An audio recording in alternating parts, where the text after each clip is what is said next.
Pada malam yang berbahagia ini kita dapat berkumpul di lapangan. Apakah kita ada ini saja bersama kita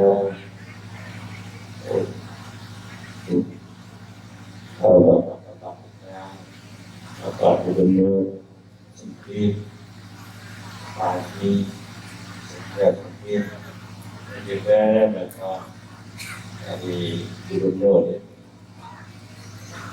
Salam, Bapak Senaga, Wali Kota, salam, juga Ketua Pengadilan Negeri, Ketua DPR, anggota DPR, dan juga Bapak Ahmad sebagai penjaga acara pada malam yang berbahagia ini, sama dengan Bapak Orangil, Bapak Kapolsek, dan juga para bukit, para desa, tokoh masyarakat, para ibu-ibu, bapak-bapak hadir. Malam ini kita juga hadir tamu dari luar Aceh, dari Bogor, dan dari Manado, ibu kita, dan ada dari Depok. Jadi cukup istimewa pada malam ini untuk kehadiran mereka yang dari jauh, sulit melalui undang, umpamanya sampai ke sini agak sulit karena jauh-jauh. Naik pesawat ada yang 2 kali, ada yang 3 kali baru sampai ke sini. Para hadirin hadirat, bahwa saya itu namanya bapak-bapak dari ibu Negeri, saya adalah penggagas dari ajaran Tauhid Tasawuf Sufi pada masa akhir-akhir ini. Karena kecintaan saya kepada Tuan Syekh Abdul Rauf Sempit dan juga kepada Hamsuri Tuan Sempit ini, karena kemana saya pergi di Jawa, itu Jawa Barat, di Pemijahan, ada di sana yang mengatakan gurunya yang memasukkan Islam, beliau adalah murid kepada itu. Saya pergi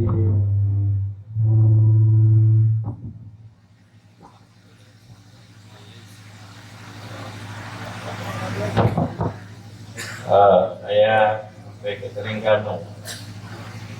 Jadi di Malaysia Terengganu mereka mengatakan bahwa kami ratusan yang lalu, 3 tahun yang lalu, beberapa tahun yang lalu, guru kami adalah Syekh Muhammad bin Abdul Malik. Tapi beliau adalah muridnya Syekh Abdul Rauf Sempit. Jadi di Malaysia nampaknya banyak daripada murid daripada Syekh Abdul Rauf Sempit, dan juga di Jawa. Jadi itu ulama-ulama wali Allah yang memasukkan Islam baik di Malaysia dan juga di Jawa Barat. Jadi begitu agungnya, yaitu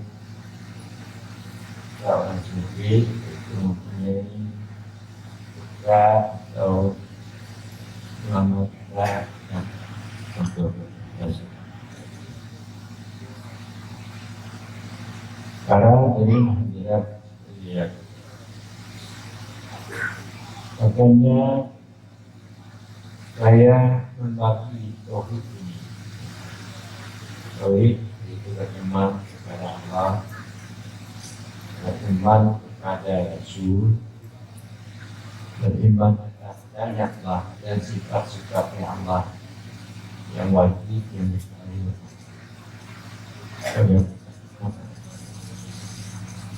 Kita mengamalkan kita Ahlussunnah wal Jamaah. Makanya, meyakini adanya Allah dan sifat-sifatnya, kita mengetahui dengan dalil dan kita tahu wajib, sifat yang mustahil, sifat yang harus satu, yaitu menciptakan alam.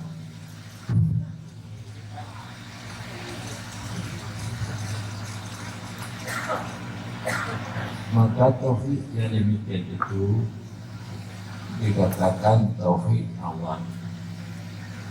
Ada makna banyak orang yang tahu. Mana-mana kita belajar di pesantren, mulai kita makan susu sampai umur berakhir. Kita tahu dalil dan maka mengenai sifat-sifat Allah. Itu dikatakan tauhid awal. Yang kedua ada istilahnya tauhid awas. Inilah yang saya maksud dengan tauhid tasawuf. Saya orang yang masuk, saya kambing dalam batin kita. Ini dikatakan tauhid tasawuf. Tauhid bagi orang yang telah bertasawuf. Tasawuf orang yang telah dapat memperjalankan kemauannya supaya berada di hadapan Allah dan dia telah dapat berakhlak yang mulia. Maka inilah yang dimaksud dengan tauhid tasawuf yang sedang diperjuangkan. Para hadirin hadirat sekalian, bagaimana kita ketahui di dalam Al-Quran, yaitu Allah mengatakan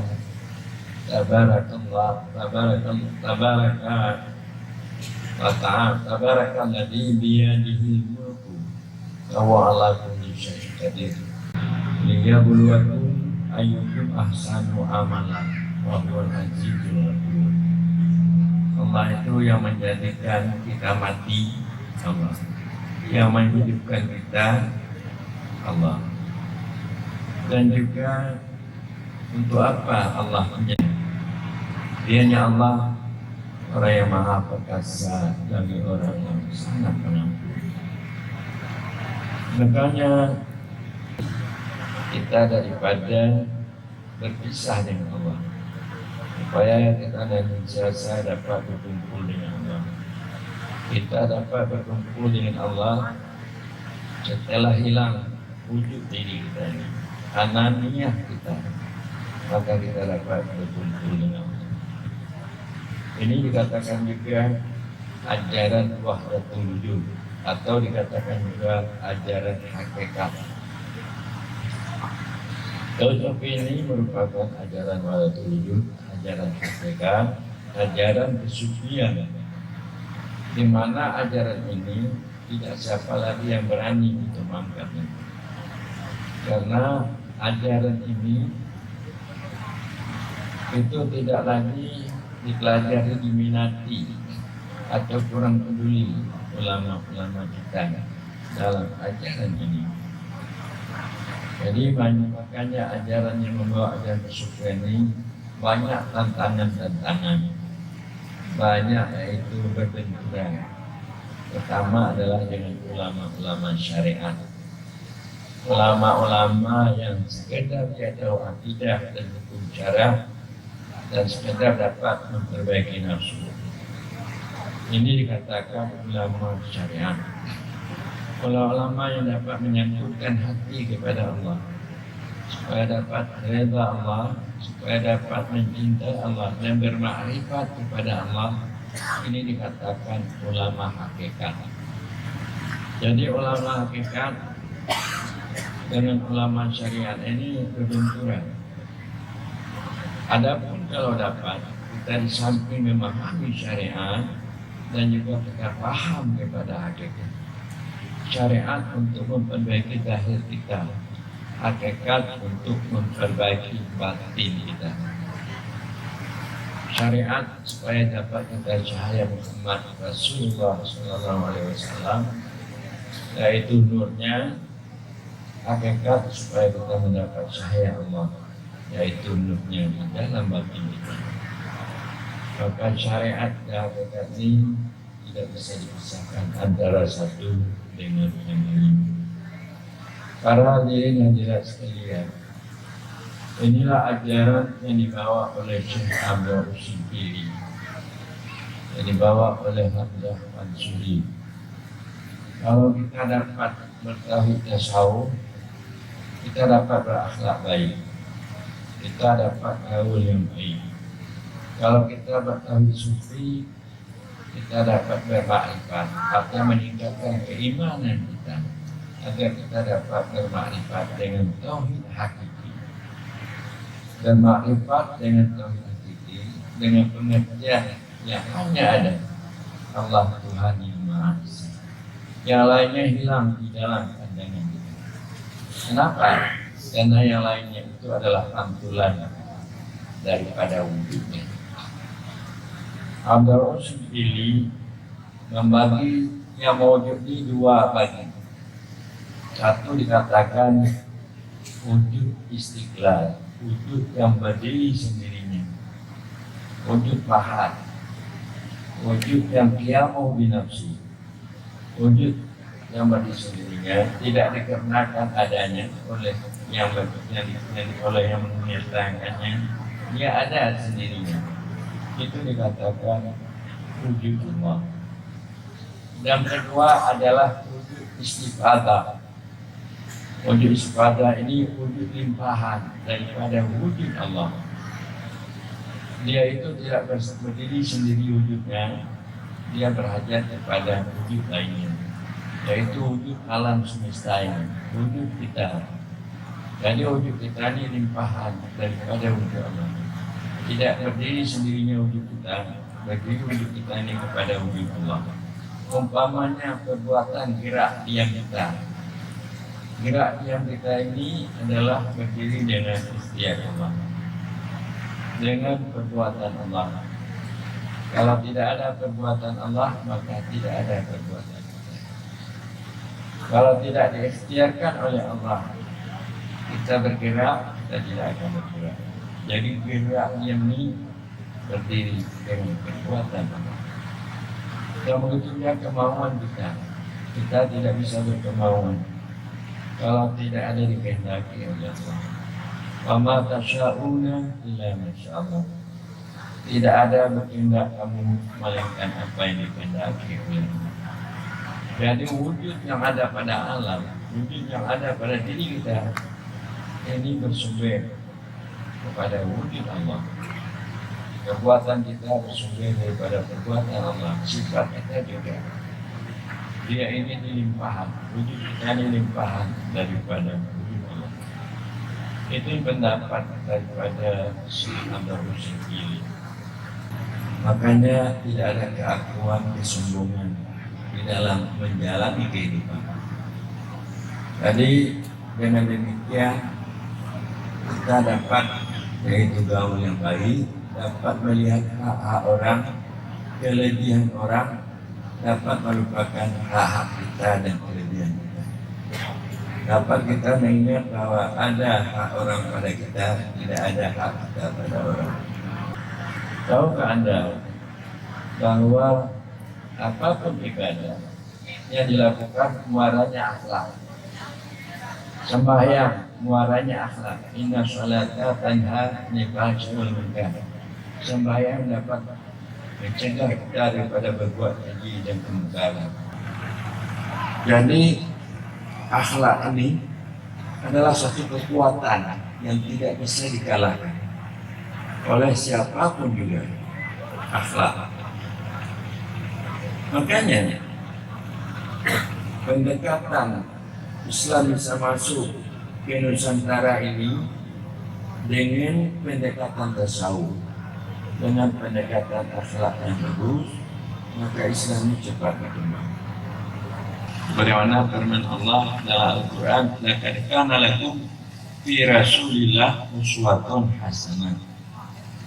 Sungguh adalah bagimu Muhammad itu utusan Allah sebagai ikutan yang baik. Liman kana yarjullah.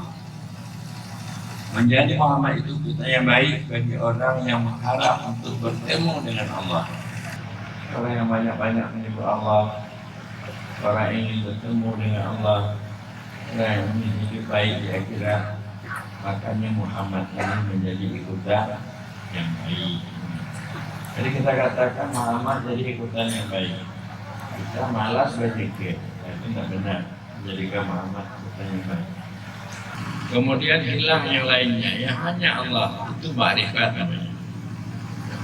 Jadi kalau cahaya Allah itu masuk, maka yang lainnya itu artinya bisa tertinggalkan. Jadi hawa nafsu, keinginan lain Allah itu bisa hilang. Kalau dia dapat bermakrifat, wujud dirinya itu bisa hilang. Semua diperintahkan, larangan juga dihentikan. Tetapi dia itu masih takutnya kepada makhluk melebihi dia takut kepada Allah. Harapnya kepada makhluk melebihi harapnya kepada Allah. Jadi dia belum bisa berakhlak yang mulia, sabar, rendah hati, dan dapat lagi dia melakukan itu benar perkataan sesuai dengan perbuatan, belum dapat berakhlak yang lebih baik. Itu dikatakan iman awal. Dan ketiga adalah iman muridi atau dikatakan iman khawas. Dia adalah dapat berakhlak baik dan tidak ada lagi keraguan yang menyelimuti. Dia tahu rezeki itu adalah di tangan Allah Subhanahu wa Ta'ala. Sesuai dengan apa yang Allah berfirman dalam Al-Quran Karim, "Wama min dabbatin fil ardi illa 'alallahi wa ya'lamu mustaqarraha." Kalau sudah ditentukan oleh Allah rezeki kita, sekalipun tidak kita usahakan, rezeki itu datang kepada kita. Kalau tidak ditentukan oleh Allah rezeki kita, walaupun bagaimanapun kita berusaha, tapi dia tidak akan mendapatkan. Karena rezeki itu sudah ada ketentuan Allah di dalam ilmunya pada kita. Wa ya'lamu mustaqarraha wa mustaudaha kullu kita bihi. Yaitu mendapat akhlak yang baik. Karena dia yakin Allah menciptakan kita. Allah tidak akan bisa menyia-nyiakan hidup kita, membantu oleh Allah mengenai hidup ini. Jadi inilah doa yang kita berdoa disuruh oleh Nabi kepada kita. Allahumma inni as'aluka imana yubashiru qulubana wa yaqinan syarikan hatta na'lama innahu la yusibana illa ma katabta. Kami minta kepadamu ya Allah iman yang dapat mengembirakan kami. Apa yang kita minta? Iman yang dapat mengembirakan kita. Jadi kadang-kadang yang ini tidak, iman seperti itu enggak ada. Kita gembira kita dengan duit, gembira kita dengan apa? Dengan angka, dengan kehidupan. Itu yang kita gembira. Gembira yang iman, asal keimanan yang bersyukur qulubana, iman yang dapat mengembirakan hati kita. Jadi iman yang demikian adalah iman khawas, iman simulidi. Iman orang yang berkemauan dekat dengan Allah Subhanahu wa Ta'ala. Usahaku di Malaysia mendapat mengadakan seminar yang telah disampaikan oleh Boyan Bapak. Tapi sebelum saya yaitu ajaran yang disampaikan oleh Abdul Syukri, saya cuma guru pesantren saja, cuma mengajar di pesantren saja. Cuma saya itu kenapa sebetulnya jadi Jawa tak kenal rumah saya juga buat ini. Jadi nampak dekat sekali. Jadi ajaran daripada guru kita itu jauh tinggi, ini ilmu tasawuf dan sufiah. Cuma beda antara Anda Usukili dengan Anda Usukili. Kalau Anda Usukili ini banyak komunitas tarekat ya.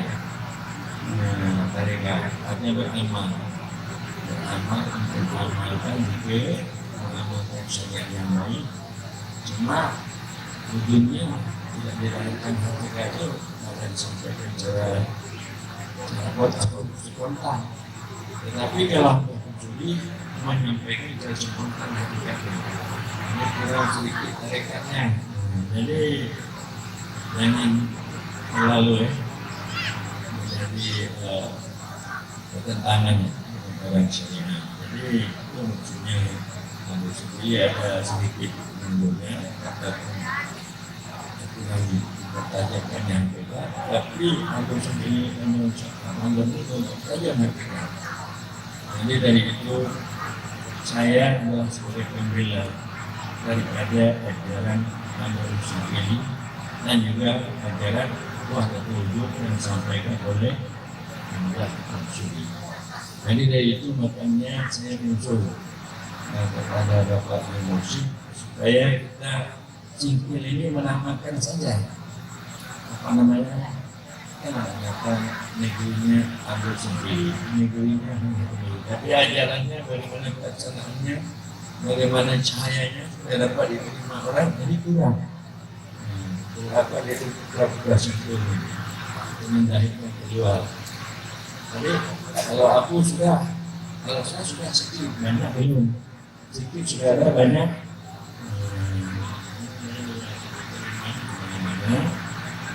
Itu membawa ajaran Usukili ini, yang membawa ajaran Usukili, membawa ajaran Wahdatul Wujud dan membawa juga ajaran apa namanya Usukili mengenai tarekat. Walaupun saya tidak bertarekat sekali, mengamalkan dengan baik, saya tarekat saya Naksabandia, tapi ujungnya sama. Sekarang hadirin jelas sekalian, mudah-mudahan kami mengharapkan supaya sistemnya akan tumbuh berjaya kembali, dan juga orang-orang juga untuk dapat lebih dikenal. Masa lalu, karena cahayanya Usukili sudah sampai ke mana-mana. Kalau di Malaysia, orang sangat kenal kepada Syekh Usukili. Kalau di Bandung, dengan orang Indonesia.